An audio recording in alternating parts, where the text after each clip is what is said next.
반갑습니다. 유다 지파는 계속 적진을 향하여 나아갑니다. 하나님의 약속하신 땅을 정복하러 나아갑니다. 그 중심에는 갈렙이라는 훌륭한 지도자가 있었던 것으로 보입니다.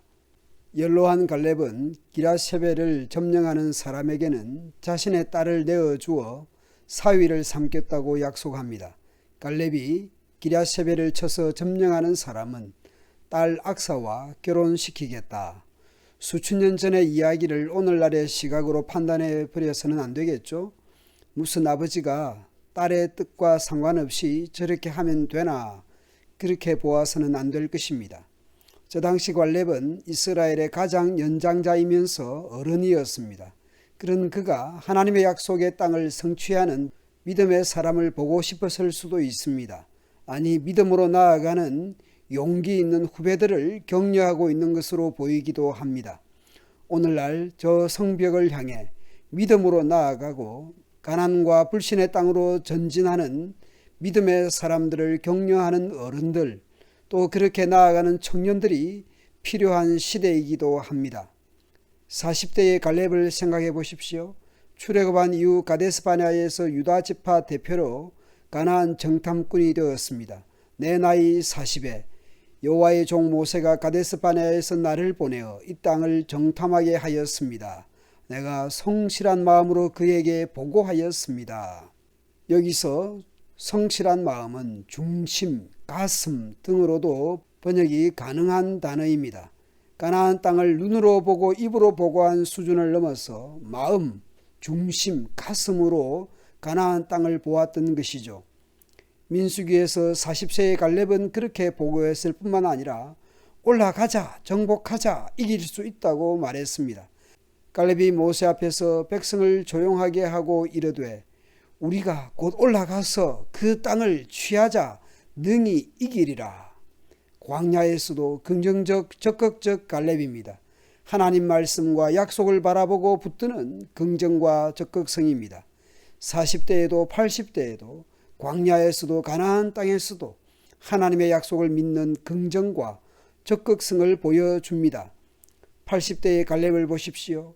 이제 보소서, 여호와께서 이 말씀을 모세에게 이르신 때로부터 이스라엘이 광야에서 방황한 이 45년 동안을 여호와께서 말씀하신 대로 나를 생존하게 하셨나이다. 오늘 내가 85세로 돼 모세가 나를 보내던 날과 같이 오늘도 내가 여전히 강건하니 내 힘이 그때나 지금이나 같아서 싸움이나 출입에 감당할 수 있으니 그날에 여호와께서 말씀하신 이 산지를 지금 내게 주소서. 당신도 그날에 들으셨거니와 그곳에는 아낙 사람이 있고 그 성읍들은 크고 견고할지라도 여호와께서 나와 함께 하시면 내가 여호와께서 말씀하신 대로 그들을 쫓아내리이다 하니 여호수아가 여분의 아들 갈렙을 위하여 축복하고 헤브론을 그에게 주어 기업을 삼게 하며 헤브론이 그니스 사람 여분의 아들 갈렙의 기업이 되어 오늘까지 이르렀으니 이는 그가 이스라엘의 하나님 여호와께 충성하였음이라. 말미에서 충성은 마음을 다한 것이기도 하지만 기간적으로 그동안 쭉 마음을 다한 것이기도 합니다. 40대에도 80대에도 청년 시절에도 노인 시절에도 계속 하나님 말씀을 붙들고 계속 그렇게 살아왔다는 의미입니다. 그런 갈렙이 자신의 딸을 내어주면서까지 하나님의 약속과 하나님의 명령을 이루기 위해서 백발 노인이지만 앞장을 서고 있습니다. 그렇게 하나님의 약속, 하나님의 뜻을 이루고자 남은 생을 불태우는 모습을 상상해 봅니다. 유다 지파가 인구가 많았고 분배도 그렇게 받았지만 어느 지파보다 넓은 영토를 차지하게 된 것은 갈렙 같은 충성스러운 이들의 헌신과 섬김이 있었기 때문입니다. 시므온 지파는 유다 지파와 함께 열심히 정복 전쟁을 했습니다. 유다가 그의 형제 시므온과 함께 가서 스바스에 거주하는 가나안 족속을 쳐서 그곳을 진멸하였으므로 그 성읍의 이름을 호르마라 하니라. 하나님의 말씀대로 진멸까지 했습니다. 그래서 그곳 이름을 호르마라 했습니다. 이것은 시므온이 자신들에게 분배받은 땅을 실제로 정복한 사건입니다.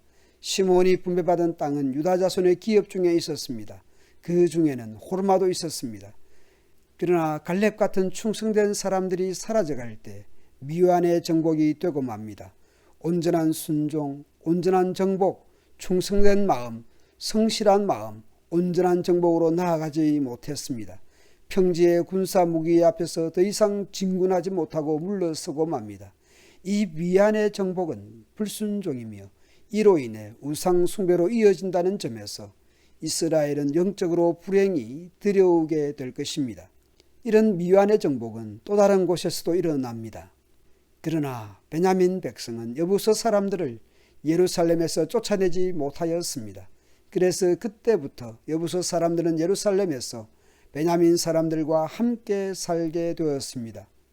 이 여부서 사람들은 훗날 다윗 때 가서야 정복을 하게 됩니다.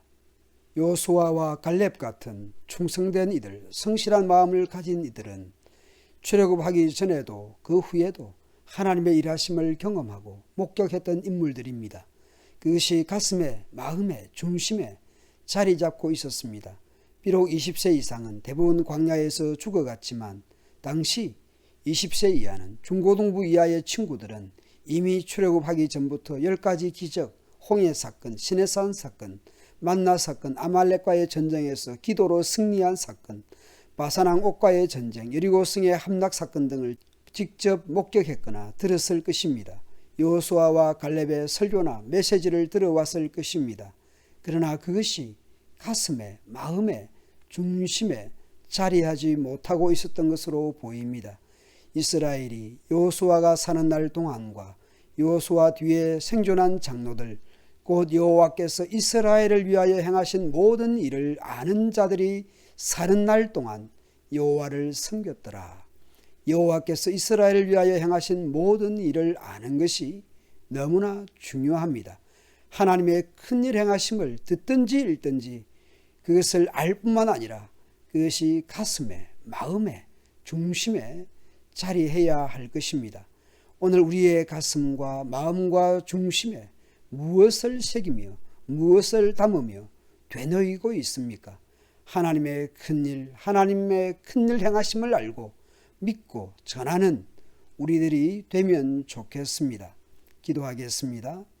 사랑하는 주님, 하나님께서 어떤 분이며 하나님의 행하신 일들을 기억하며 되뇌이며 전수하며 가르치게 해 주십시오. 우리의 가슴에, 마음에, 중심에 하나님의 어떠하심을 새기고 되뇌이며 살아가게 해 주십시오.